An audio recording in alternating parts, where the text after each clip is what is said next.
বোন, আমার ভুল হয়ে গেছে, তুমি আমাকে মাফ করে দাও। আমি আসলে না জানে তোমার উপরে অনেক অন্যায় করেছি বোন, তুমি আমাকে মাফ করে দাও। এই ওঠ, এই ওঠ।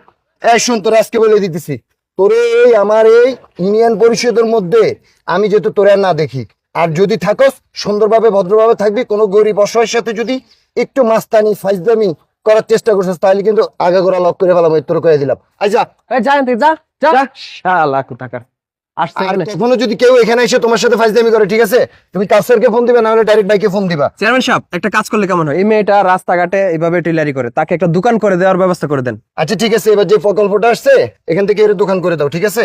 আচ্ছা বোন, তুমি চিন্তা করো না, ঠিক আছে? তোমার একটা দোকান করে দেওয়া হবে। ঠিক আছে, ঠিক আছে, খেয়াল রেখো। আর কোনো সমস্যা হলে কাউসারকে ফোন দিবা ডাইরেক্ট, ঠিক আছে?